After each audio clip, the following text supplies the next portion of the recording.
খবর শুনছেন CM news TV channel থেকে। আজ 24শে জানুয়ারি শনিবার। জানাবো আজকের বাছাই করা গুরুত্বপূর্ণ 25টি তাজা সংবাদ। শুরুতেই দেখে নেব আজকের সংবাদ শিরোনাম। প্রতিদিন নিয়মিত সঠিক খবর পেতে হলে আমাদের এই চ্যানেল সাবস্ক্রাইব করে আমাদের পাশে থাকুন আর ভিডিওতে একটি লাইক করতে একদমই ভুলবেন না। নাগরিকত্ব নির্ধারণ আমাদের কাজ নয়, সুপ্রিম কোর্টের শিকার নির্বাচন কমিশনের। কলকাতায় ইডির বস রাহুল নবীন, সিজিওতে রুদ্ধদ্বার বৈঠক। টার্গেট কি আইপ্যাক? আজ যখন তার সাহায্যের প্রয়োজন তখন কেউ পাশে নেই, মুকুলের জন্মদিনে হতাশা শুভ্রাংশুর। খড়গপুর শহর কার? হিরণের দ্বিতীয় বিয়েতেই পুরনো রাজপাট ফিরে পাবেন দিলীপ ঘোষ। ভারতে খেলতে আসবে না বাংলাদেশ, কঠোর অবস্থান নিচ্ছে আইসিসি। 2 সপ্তাহ পরই চূড়ান্ত ভোটার তালিকা প্রকাশ, সুপ্রিম কোর্টের নির্দেশের পর তৎপরতা ইসিআইতে। বাংলাদেশে 12 ফেব্রুয়ারির ভোট ও গণভোট স্থগিত চেয়ে সুপ্রিম কোর্টে আর্জি, কি বলা হয়েছে মামলায়? আর কোনো দিন বাংলাদেশে ফিরবেন না হাসিনা, ছেলের মন্তব্যে জল্পনা তুঙ্গে। সুপ্রিম কোর্টের বেঁধে দেওয়া সময়সীমা অগ্রাহ্য, গ্রেপ্তারি পরোয়ানা জারি হবে রাজগঞ্জের বিডিওর বিরুদ্ধে।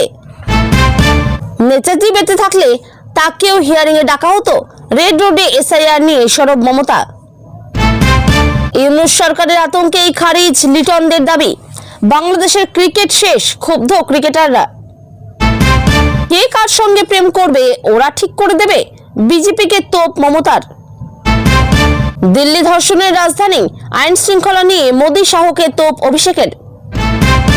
আইপ্যাক মামলার শুনানির মাঝেই শহরে ইডি ডিরেক্টর, কয়লা বালি সহ হেভিওয়েট ইস্যু নিয়ে সারলেন বৈঠক। শুনানিতে অনুপস্থিত, নো ম্যাপিং ভোটারদের বড় সংখ্যা, তালিকা থেকে নাম বাদ পড়ার আশঙ্কা বাড়ল। নেতাজি বেঁচে থাকলে তাকেও হিয়ারিং এ ডাকা হতো, সুভাষচন্দ্র বসুর জন্মদিনে এসআইআর তোপ মমতার। রেড রোডে মমতার নেতাজি অস্মিতা, ভবানীপুরে দাঁড়িয়ে চ্যালেঞ্জ শুভেন্দুর।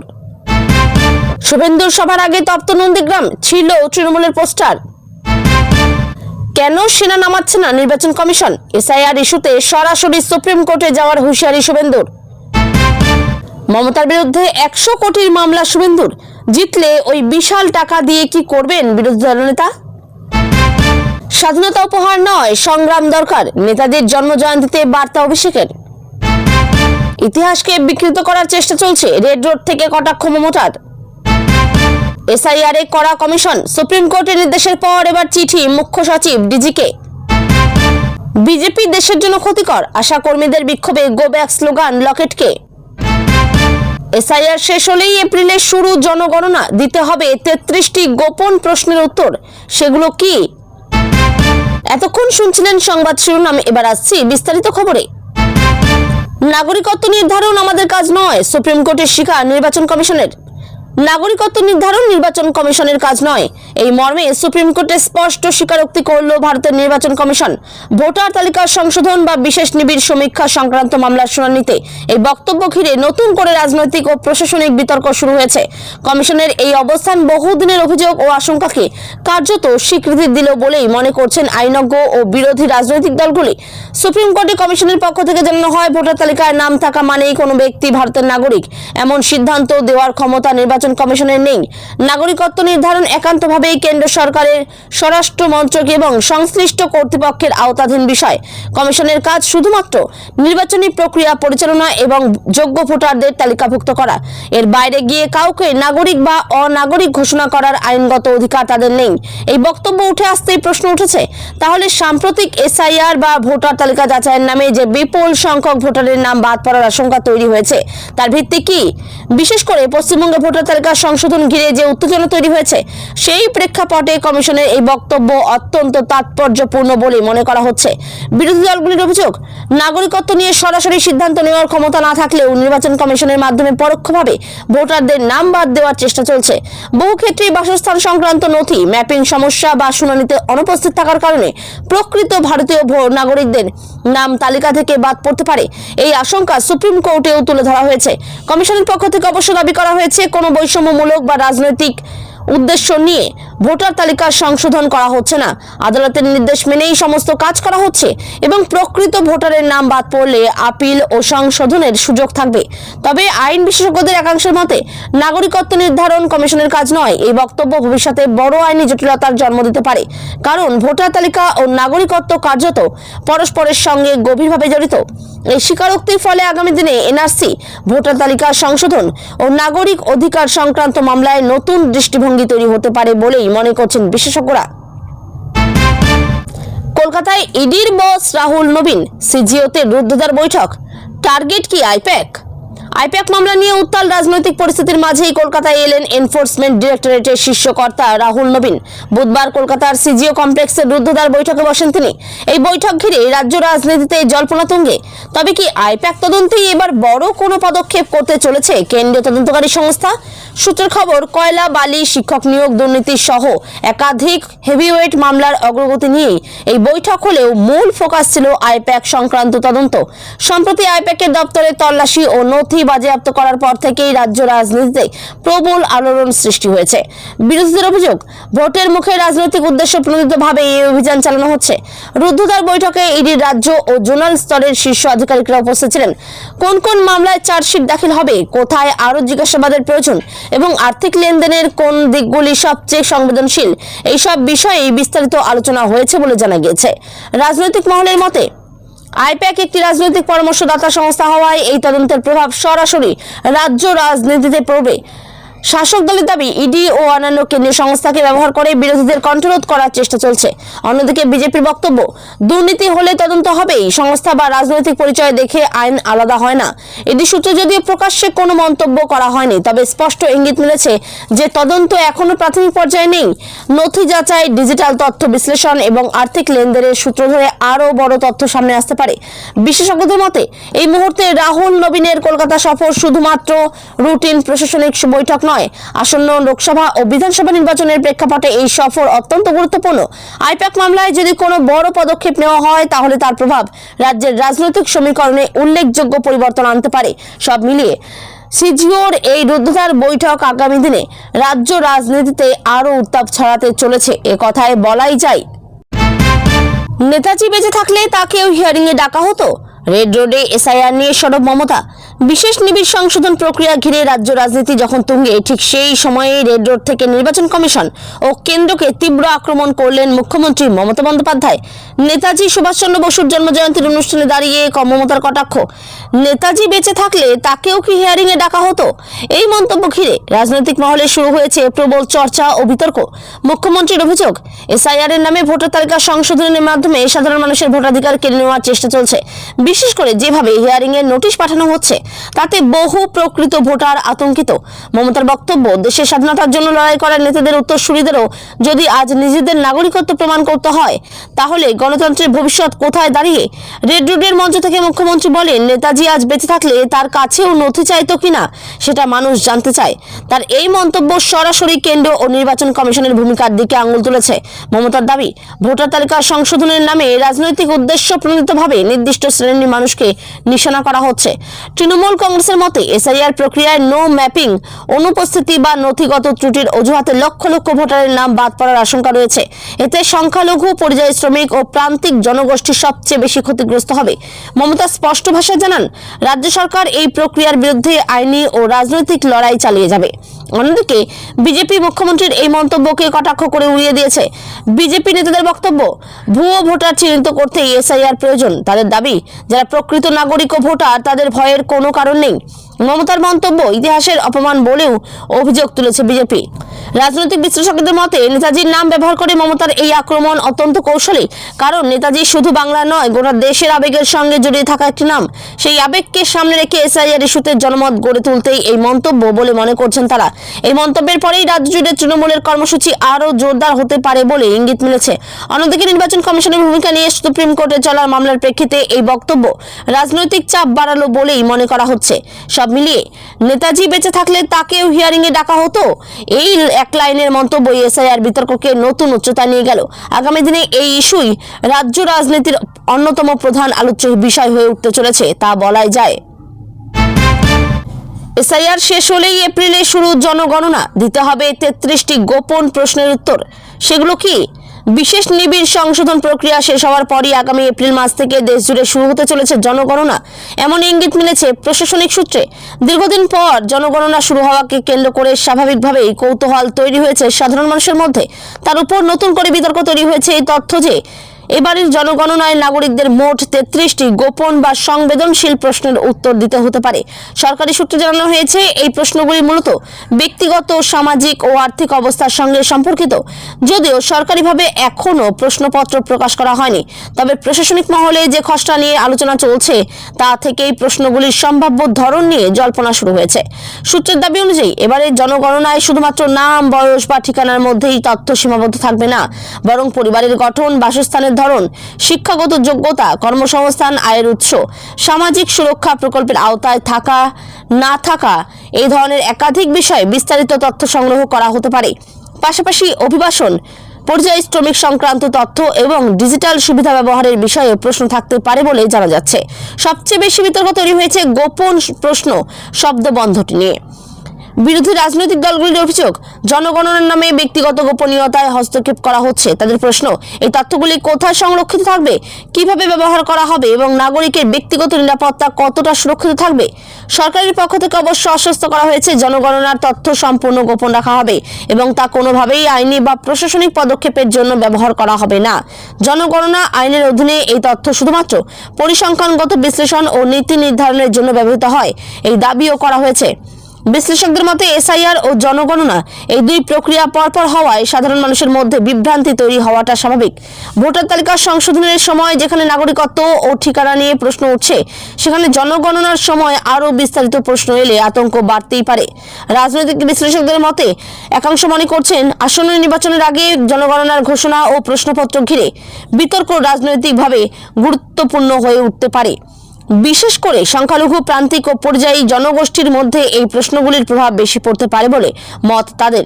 প্রশাসনিক সূত্রের দাবি, জনগণনার কর্মীদের বিশেষ প্রশিক্ষণ দেওয়া হবে যাতে তারা মানুষের সন্দেহ দূর করতে পারে এবং কোনো জোর জবরদস্তি ছাড়াই তথ্য সংগ্রহ করা যায়। নাগরিকদেরও অধিকার থাকবে প্রশ্নের উদ্দেশ্য জানার এবং তথ্যের গোপনীয়তা সম্পর্কে আশ্বাস পাওয়ার। সব মিলিয়ে এসআইআর শেষ হওয়ার পর শুরু হতে চলা জনগণনা শুধু একটি প্রশাসনিক প্রক্রিয়া নয়, বরং সামাজিক ও রাজনৈতিক দিক থেকে অত্যন্ত গুরুত্বপূর্ণ। 33টি গোপন প্রশ্ন আসলে কতটা সংবেদনশীল এবং সেগুলির বাস্তব প্রভাব কি হবে তা আগামী মাসগুলিতেই স্পষ্ট হবে। খড়গপুর শহর কার? হিরণের দ্বিতীয় বিয়েতে এই পুরনো রাজপাট ফিরে পাবেন দিলীপ ঘোষ। খড়গপুর শহরকে কেন্দ্র করে আবারও রাজনৈতিক উত্তাপ তুঙ্গে। বিজেপি নেতা হিরণ চট্টোপাধ্যায়ের দ্বিতীয় বিয়ের খবরে যেমন চর্চা, তেমনই তার সঙ্গে জুড়ে গিয়েছে প্রাক্তন রাজ্য সভাপতি দিলীপ ঘোষের রাজনৈতিক ভবিষ্যৎ। রাজনৈতিক মহলের জোর আলোচনা, এই ঘটনায় কি খড়গপুরের দিলীপ ঘোষের পুরনো রাজপাট ফেরার ইঙ্গিত দিচ্ছে? খড়গপুর দীর্ঘদিন ধরে দিলীপ ঘোষের শক্ত ঘাঁটি হিসেবে পরিচিত। রেল শহর খড়গপুর থেকে তার রাজনৈতিক উত্থান, সাংগঠনিক শক্তি ও জনসংযোগ, সব মিলিয়ে এই এলাকায় দিলীপ ঘোষের প্রভাব অস্বীকার করার উপায় নেই। তবে গত কয়েক বছরের দলীয় অভ্যন্তরীণ রাজনৈতিক নেতৃত্ব পরিবর্তন এবং নির্বাচনী ফলাফলের কারণে ওর তার প্রভাব কিছুটা কমেছে বলেই মনে করছিল রাজনৈতিক বিশ্লেষকদের একাংশ। এই প্রেক্ষাপটে বিজেপি বিধায়ক হিরণ চট্টোপাধ্যায়ের দ্বিতীয় বিয়ে ঘিরে যে সামাজিক ও রাজনৈতিক যোগাযোগ তৈরি হচ্ছে তা দিলীপ ঘোষের পক্ষে নতুন সুযোগ তৈরি করতে পারে বলে মত ওয়াকিবহাল মহলের। হিরণ চট্টোপাধ্যায় নিজেও খড়গপুর ও আশপাশের অঞ্চলের জনপ্রিয় মুখ। তার ব্যক্তিগত জীবনের এই নতুন অধ্যায় রাজনৈতিক সমীকরণেও প্রভাব ফেলতে পারে বলে ধারণা। তৃণমূল কংগ্রেস এই ঘটনাকে কটাক্ষের সুযোগ হিসেবে ব্যবহার করছে। শাসক দলের নেতাদের প্রশ্ন, খড়গপুর শহর কার?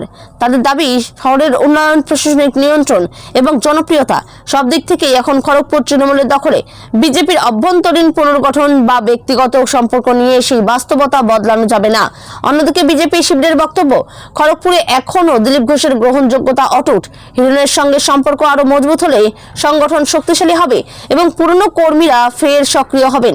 দলীয় সূত্রের দাবি, আগামী দিনে খড়গপুরকে কেন্দ্র করে বিজেপির বড় রাজনৈতিক কর্মসূচি হতে পারে। সব মিলিয়ে হিরণ চট্টোপাধ্যায়ের দ্বিতীয় বিয়ে শুধু ব্যক্তিগত বিষয় নয়, রাজনীতির ময়দানে তার প্রতিফলন স্পষ্ট। খড়গপুরকে কেন্দ্র করে বিজেপির পূর্ণ প্রভাব ফিরবে কিনা সেটাই এখন সবচেয়ে বড় প্রশ্ন। ভারতে খেলতে আসবে না বাংলাদেশ, কঠোর অবস্থান নিচ্ছে আইসিসি। টি-20 বিশ্বকাপ 2026 নিয়ে জোর জল্পনা আন্তর্জাতিক ক্রিকেট মহলে। শোনা যাচ্ছে আসন্ন বিশ্বকাপে ভারতে খেলতে নাও আসতে পারে বাংলাদেশ দল। এই সম্ভাবনা নেপথ্যে রয়েছে বিসিসিআই, আইসিসি এবং সাম্প্রতিক রাজনৈতিক ও প্রশাসনিক টানাপোড়েন। সূত্রের খবর, নিরাপত্তা ও প্রশাসনিক বিষয়কে সামনে রেখে আইসিসি এবার কঠোর অবস্থান নিতে পারে। যদিও এখনও আনুষ্ঠানিক ঘোষণা হয়নি, তবে ভারত ও বাংলাদেশের মধ্যে কূটনৈতিক সম্পর্কের টানাপোড়েন এবং বোর্ড স্তরের মতবিরোধ এই সিদ্ধান্তে বড় ভূমিকা নিতে পারে বলে মনে করছেন ক্রিকেট বিশেষজ্ঞরা। বাংলাদেশ ক্রিকেট বোর্ডের একাংশ দাবি করছে রাজনৈতিক চাপের কারণে ক্রিকেটকে দূরে রাখা উচিত। তবে আইসিসির বক্তব্য স্পষ্ট, নিরাপত্তা, ভিসা সমস্যা এবং আন্তর্জাতিক নিয়ম মানা না হলে কোনো দলকেই বিশেষ ছাড় দেওয়া হবে না। ভারতীয় ক্রিকেট বোর্ডের ঘনিষ্ঠ সূত্রে জানা গিয়েছে, আইসিসির কাছে নিরাপত্তা সংক্রান্ত কিছু রিপোর্ট জমা পড়েছে, যার ভিত্তিতে ম্যাচ ভেন্যু ও অংশগ্রহণকারী দল নিয়ে পুনর্বিবেচনা করা হচ্ছে। বাংলাদেশ দল ভারতে খেলতে এলে পর্যাপ্ত নিরাপত্তা দেওয়া যাবে কিনা তা নিয়েও প্রশ্ন উঠেছে। এই খবরে বাংলাদেশের ক্রিকেট মহলে ক্ষোভ ছড়িয়েছে। একাধিক প্রাক্তন ক্রিকেটারের বক্তব্য, বাংলাদেশকে বাদ দিলে আন্তর্জাতিক ক্রিকেটের ভাবমূর্তি ক্ষতিগ্রস্ত হবে। তাদের মতে খেলাকে রাজনীতির বাইরে রাখা উচিত। তবে আইসিসি সূত্রে ইঙ্গিত মিলছে, নিয়মের প্রশ্নে কোনো আপোষ করা হবে না। প্রয়োজনে নিরপেক্ষ ভেন্যু বা বিকল্প ব্যবস্থার কথা ভাবা হতে পারে। সব মিলিয়ে টি-20 বিশ্বকাপ 2026-এর আগে এই বিতর্ক ক্রিকেটের বাইরেও বড় রাজনৈতিক ও কূটনৈতিক আলোচনার জন্ম দিচ্ছে। 37 বছর ধরে ভারতে বাস, সিএতে নাগরিকত্ব পেয়ে মালদহের সত্যরঞ্জন বললেন, গুজবে কান দেবেন না। নাগরিকত্ব সংশোধনী আইন নিয়ে রাজ্য জুড়ে বিতর্কের মধ্যেই মালদহের এক বাসিন্দার অভিজ্ঞতা নতুন করে আলোচনায়। মালদহের সত্যরঞ্জন দাস, যিনি গত 37 বছর ধরে ভারতে বসবাস করছেন, সম্প্রতি সিএর আওতায় ভারতীয় নাগরিকত্ব পেয়েছেন। নাগরিকত্বের শংসাপত্র হাতে পেয়ে তিনি একটাই বার্তা দিলেন, গুজবে কান দেবেন না। সত্যরঞ্জনের কথায়, বহু বছর ধরে তিনি কার্যত ভারতেই নিজের জীবন গড়ে তুলেছেন। পরিবার, কাজ, সমাজ সবই এই দেশের সঙ্গে জড়িয়ে, কিন্তু নাগরিকত্বের কাগজ না থাকায় বহু ক্ষেত্রে সমস্যার মুখে পড়তে হয়েছে তাকে। সিএ কার্যকর হওয়ার পর আবেদন করেন এবং সমস্ত আইনি প্রক্রিয়া মেনে নাগরিকত্ব পান। তিনি জানান, সিএ নিয়ে অনেক ভয় দেখানো হয়েছিল, বলা হচ্ছিল মানুষকে দেশ ছাড়া করা হবে। বাস্তবে আমি দেখলাম আইনটা তাদের জন্যই, যারা এতদিন অনিশ্চয়তার মধ্যে ছিলেন। তার দাবি, পুরো প্রক্রিয়াটাই স্বচ্ছ ছিল এবং কোথাও কোনো হয়রানির শিকার হতে হয়নি। সত্যরঞ্জনের বক্তব্যকে হাতিয়ার করে রাজ্য রাজনীতিতে নতুন করে তরজা শুরু হয়েছে। বিজেপি দাবি করেছে, সিএ কোনোভাবেই কাউকে দেশ ছাড়া করার আইন নয়, বরং প্রকৃত শরণার্থীদের নাগরিকত্ব দেওয়ার মানবিক উদ্যোগ। অন্যদিকে শাসক দল বলছে, ব্যক্তিগত অভিজ্ঞতার ভিত্তিতে পুরো আইনের মূল্যায়ন করা যায় না। স্থানীয় বাসিন্দাদের একাংশ সত্যরঞ্জনের অভিজ্ঞতাকে ইতিবাচক হিসেবে দেখলেও অনেকে এখনো বিভ্রান্ত। নাগরিকত্ব নিয়ে সাধারণ মানুষের মধ্যে যে ভয় ও সংশয় রয়েছে তা দূর করতেই প্রশাসনের আরও সক্রিয় ভূমিকা প্রয়োজন বলে মনে করছেন বিশেষজ্ঞরা। সত্যরঞ্জনের মতে, আইন নিয়ে রাজনীতি হতেই পারে, কিন্তু সাধারণ মানুষকে ভয় দেখানো ঠিক নয়। আমি নিজের অভিজ্ঞতা থেকে বলছি, সত্যটা জানা দরকার। আমার মাটি সইবে না, ইউপি বিহার হইবে না। পুরুলিয়া থেকে বিজেপিকে হারানোর ডাক অভিষেকের।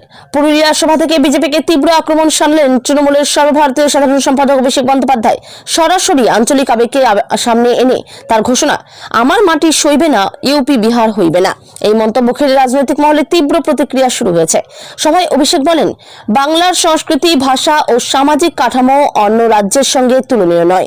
তার অভিযোগ, বিজেপি বাংলায় উত্তরপ্রদেশ ও বিহারের রাজনৈতিক মডেল চাপিয়ে দিতে চাইছে। তিনি দাবি করেন, বাংলার মানুষ তা কোনোভাবেই মেনে নেবে না। অভিষেক আরো বলেন, বিজেপি মানেই ভয়, বিভাজন আর বুলডোজারের রাজনীতি। বাংলা শান্তির রাজ্য, এখানে সেই রাজনীতি চলবে না। তার বক্তব্যে স্পষ্ট ইঙ্গিত, 2026 সালের বিধানসভা ভোটকে সামনে রেখে তৃণমূল আঞ্চলিক পরিচয়কে বড় অস্ত্র হিসেবে ব্যবহার করতে চাইছে। এই সভা থেকেই বিজেপিকে পরাজিত করার ডাক দেন তিনি। কর্মীদের উদ্দেশ্যে বার্তা দেন, ভোটের আগে ঘরে ঘরে পৌঁছে সরকারের কাজ তুলে ধরতে হবে। পাশাপাশি বিজেপির বিরুদ্ধে বহিরাগত তত্ত্বকে আরো জোরালোভাবে প্রচার করার নির্দেশ দেন। বিজেপি পাল্টা কটাক্ষ করে বলেছে, অভিষেক বিভাজনের রাজনীতি করছেন। তাদের মতে, উন্নয়নের প্রশ্নে ব্যর্থ হয়েই তৃণমূল আঞ্চলিক আবেগে ভর করছে। রাজনৈতিক বিশ্লেষকদের মতে, পুরুলিয়ার মতো জেলায় এই ধরনের বক্তব্য বিশেষ তাৎপর্যপূর্ণ, কারণ এখানেই বিজেপি ও তৃণমূলের লড়াই সবচেয়ে তীব্র। অভিষেকের এই ভাষণ আসন্ন ভোটের আগে রাজনৈতিক মেরুকরণ আরো বাড়াবে বলেই মনে করা হচ্ছে। ডিজিপি নিয়োগে 48 ঘন্টার মধ্যে নামের প্রস্তাব ইউপিএসসিকে পাঠাতে হবে, রাজ্যকে নির্দেশ ক্যাটের। পশ্চিমবঙ্গের ডিজিপি নিয়োগ নিয়ে প্রশাসনিক অচলাবস্থায় বড় নির্দেশ দিল সেন্ট্রাল অ্যাডমিনিস্ট্রেটিভ ট্রাইব্যুনাল। ট্রাইব্যুনালের স্পষ্ট নির্দেশ, 48 ঘন্টার মধ্যে রাজ্য সরকারকে সম্ভাব্য প্রার্থীদের নামের প্রস্তাব ইউপিএসসির কাছে পাঠাতে হবে। বর্তমান ডিজিপির মেয়াদ ও নিয়োগ প্রক্রিয়া নিয়ে দীর্ঘদিন ধরেই আইনি বিতর্ক চলছিল। অভিযোগ ছিল সুপ্রিম কোর্টের নির্দেশিকা মেনে ডিজিপি নিয়োগ করা হয়নি। এই বিষয়ে ক্যাটে মামলা দায়ের হয়। শুনানিতে ক্যাট জানায়, আইন ও আদালতের নির্দেশ অমান্য করে কোনোভাবেই নিয়োগ চলতে পারে না। রাজ্যকে দ্রুত পদক্ষেপ নিতে হবে, নইলে প্রশাসনিক স্তরে অচলাবস্থা তৈরি হবে। সেই কারণে 48 ঘন্টার সময়সীমা বেঁধে দেওয়া হয়েছে। এই নির্দেশের ফলে নবান্নের তৎপরতা বেড়েছে। রাজ্যকে এখন দ্রুত সিনিয়র আইপিএস অফিসারদের তালিকা তৈরি করে ইউপিএসসিতে পাঠাতে হবে। ইউপিএসসি সেই তালিকা থেকে প্যানেল তৈরি করে রাজ্যকে পাঠাবে। তারপরই চূড়ান্ত নিয়োগ সম্ভব। বিরোধী দল এই নির্দেশকে রাজ্য সরকারের প্রশাসনিক ব্যর্থতা বলে কটাক্ষ করেছে। তাদের দাবি, আইন মেনে আগেই এই প্রক্রিয়া শুরু হওয়া উচিত ছিল। প্রশাসনিক মহলের মতে এই নির্দেশ রাজ্য পুলিশ ব্যবস্থার ভবিষ্যতের জন্য অত্যন্ত গুরুত্বপূর্ণ। কারণ ডিজিপি নিয়োগ নিয়ে অনিশ্চয়তা থাকলে আইন শৃঙ্খলা রক্ষার প্রশ্নেও প্রভাব পড়তে পারে। সব মিলিয়ে ক্যাটের এই নির্দেশ রাজ্য প্রশাসনের উপর চাপ অনেকটাই বাড়িয়ে দিল বলেই মনে করছে সংশ্লিষ্ট মহল।